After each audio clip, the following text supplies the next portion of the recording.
Could you just say your name into the well, you don't have to say it into the recorder. Just say your name. My name is Melissa Toto. Okay. So do you have any experience with conspiracy theories at all? I've experienced with people telling me about some of the conspiracy theories that they believe in. I don't think of myself as a conspiracy theorist. No. If you were to, would these people seem to be conspiracy theorists, or is it just normal people who have, hey, did you hear about this? I think it's more along the lines of some of the normal, Yeah. like you wouldn't see them as like changing their behavior per se because No. of a conspiracy theory, but sharing ideas that Yeah. they've heard and they think might hold some credibility. The classic moon landing, JFK, 9/11. yeah, 9/11. That's 9/11 is a big one. Yes. Now, what do you think sort of drives this belief in conspiracy theories? I think it comes from a number of things, but one of the things I remember reading years ago when I was in school, and I think it stuck with me because it made sense to me, was that people don't like the idea of not being in control. Yeah. People don't like the idea of random things happening or things happening without a purpose. And so they see somebody like John F. Kennedy as this kind of savior figure, or this like, he's up on a pedestal, Right. and it can't just be that one person came in and killed him. There has to be more to it because Yes. he holds so much weight and respect that the reason that he's gone has to have equal weight, and not respect as much, but it has to be just as important. I feel that's the same thing with the 9/11. Yeah, we can't just, especially with that. go ahead, I'm sorry. Oh, I just I read a study recently where it said that you were more likely to believe in a conspiracy theory if you lived in and around Manhattan or in New York City during that. And I think people are scared of the concept of terrorists just at any random point, like mostly major population centers, but they have to have some reason behind it, like, oh, the government did this for this. They're Yeah. gonna take away our rights, the Bill of Rights and everything. Yeah, because otherwise something bad could happen right now to me for no reason. So there has to be something else behind it. Otherwise, we all could be in danger at any time. Right. Yeah.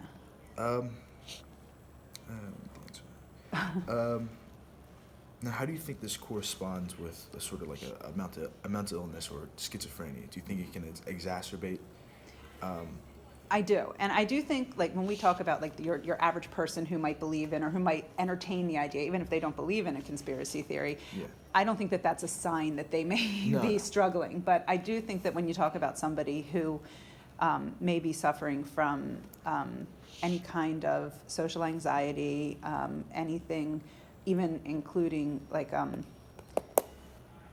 schizophrenia adds to the paranoia, but then you also have things like agoraphobia, and the fact that most Right. people are just afraid to be, people who suffer from agoraphobia, and we saw an increase in that after 9/11, because Right. it was like, well, why do I want to leave my house? Because at least I'm safe in my Yes. house. Or I had a student years ago who their parent was involved in a car accident, and they were afraid to leave the house because there's no car accidents at home, but there Right. are when you leave. So I think that if somebody is already dealing with stress, or if somebody is already dealing with a mental illness, these conspiracy theories, they feed that. Right. And they provide for them, in one sense, they provide validation in thoughts and feelings that are not socially acceptable, usually. Yes. And they also, for some people, for a lot of people, give them a sense of, I'm not alone, Right. because there's other people who feel this way. Yeah. So when they find other people and they join organizations, And it becomes or sort of things. like an echo chamber. Like Yes. them feeding off each other's information. Yes. Like there's no, I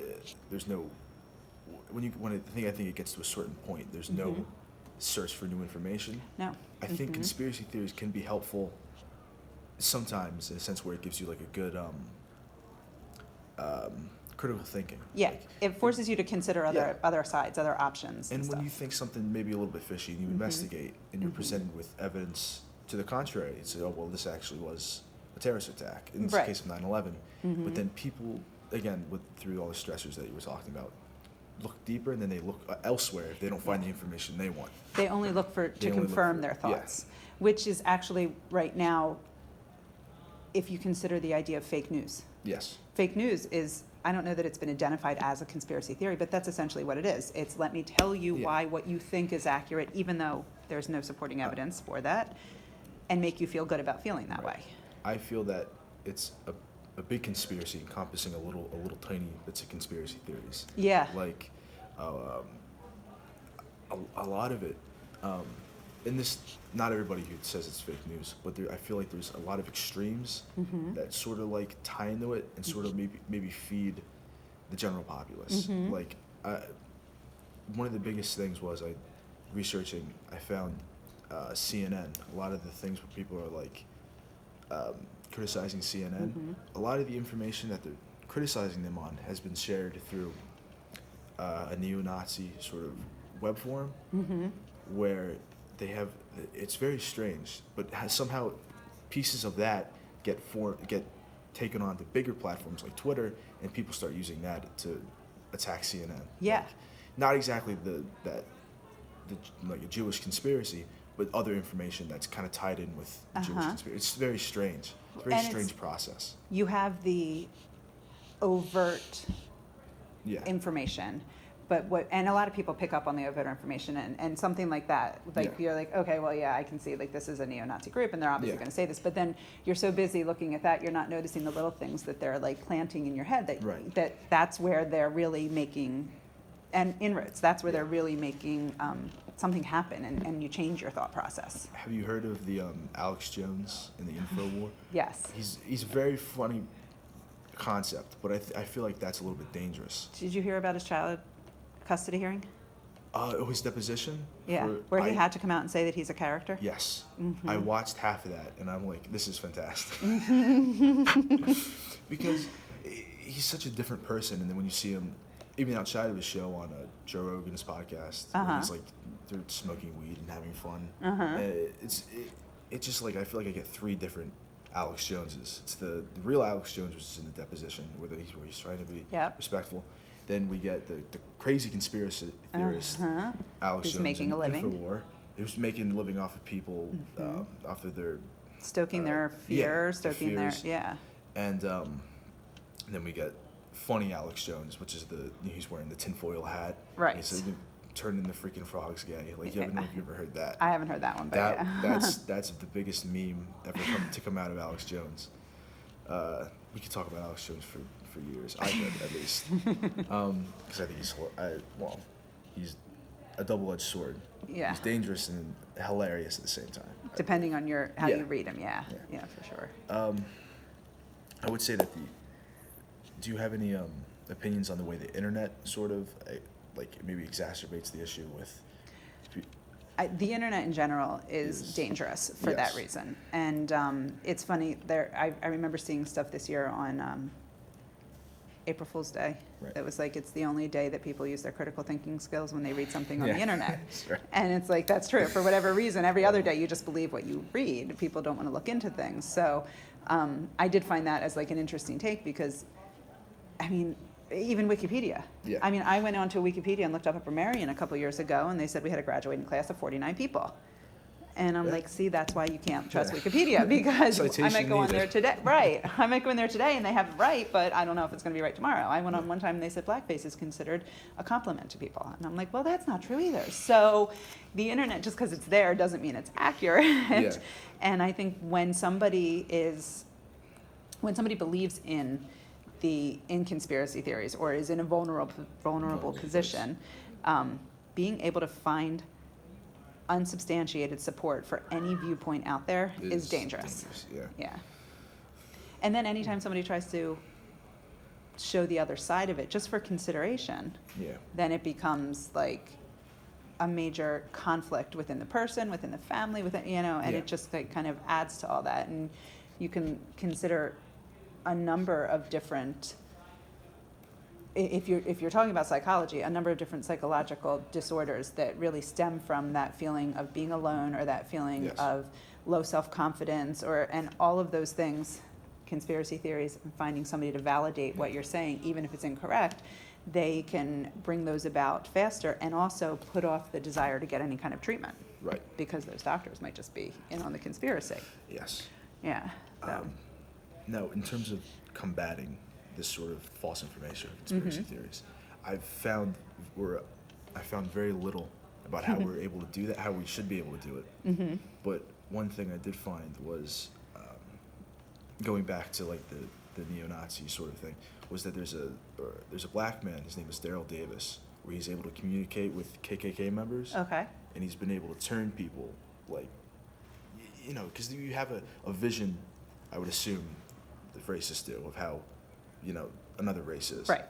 And then when you actually meet somebody and you talk to them, you say, oh, well, that's, I'm kind of stupid. Or they don't say I'm stupid, they say, oh, I was It's hard to be misinformed. racist if you know people of other races. Exactly. Right.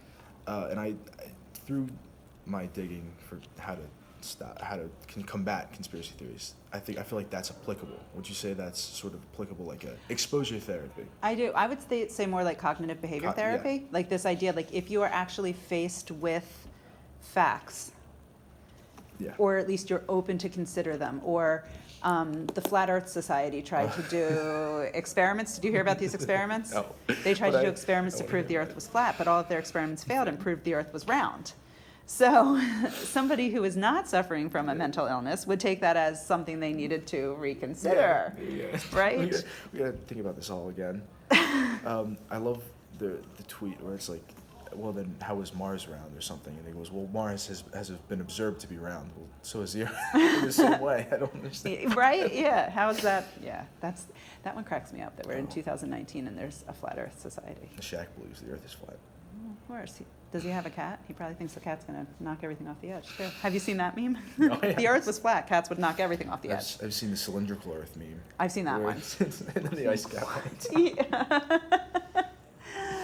Oh, gosh. Who knows, though? Maybe in 150 years, they're going to be like, holy crap, the Earth was flat. What are all those crazy conspiracy theorists who thought it was round? We've known that for such a long time, since the Greeks. Yes. Like, it's so strange. Yeah.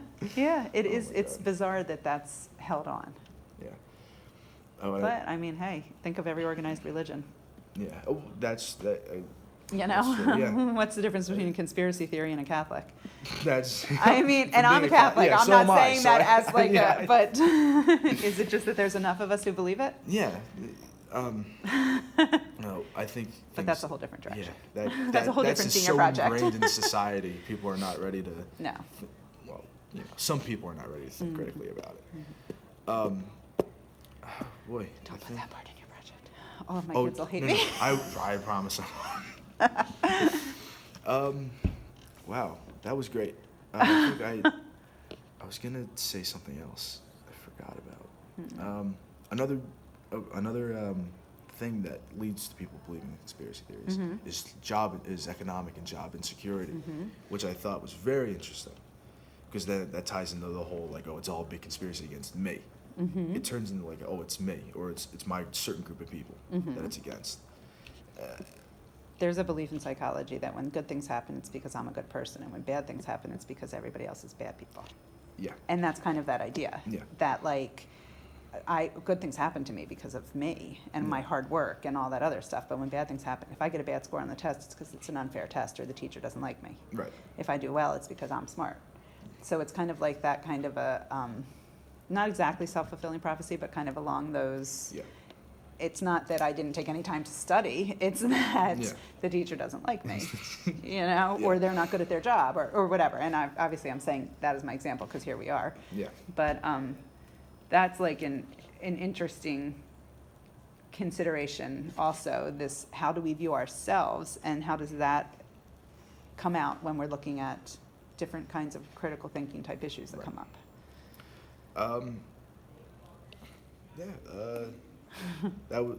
I actually have one more question. That's fine. Someone defined, I was reading a paper, I forget who wrote it. Someone defined conspiracy theories as a self-defeating, motivated social cognition. And every time I look up that phrase, I have no idea. It leads me to nothing. Do you know what it means? Say it again. Self-defeating, motivated social cognition. So, this is just me guessing. Yeah. But I would take that to be, we as a society have a shared belief that if these conspiracy theories are true, our individual actions don't mean much, so there's not a point in really Right. working, really doing something. Like, Yeah. it doesn't matter what you do because 9/11 could happen tomorrow. Right. So all of your hard work, all of your motivation, all of your attempts to better yourself or to become they all are for naught if the Yeah. government decides they want to take you out and pretend it's a terrorist attack. Right. Or whatever the case may be. Yeah. But I'm not familiar with the term, so that would just be Yeah. me kind of spitballing it. Sometimes these papers kill me. I know. Oh my God. Yeah. Yeah. Going back to Alex Jones, have you heard about the Sandy Hook? The lawsuit against him. I believe there's a lawsuit against him, and interestingly, there's a lawsuit against Remington, Okay. firearms producer. Okay. And I thought that was very interesting. The law, how I guess part of it is emotional distress. Mm-hmm. But I wonder if that's enough of a catalyst to make people think, well, maybe he is a BSer. You know, maybe hopefully that's enough. If he does get sued, if this is proven like he was legally, for whatever reason, invalid, then maybe some people who are fans of him will turn away and maybe look at it more critically. But then again, maybe not. Yeah, because who knows, if somebody says that it's fake news, then they're It's fake really news. just, Lawsuit didn't happen. Right. Some people believe Alex Jones is a government plant, and he's Oh my gosh, people want to find any justification for yeah. any of their beliefs, whether they're accurate or not, whether there's anything into them or not.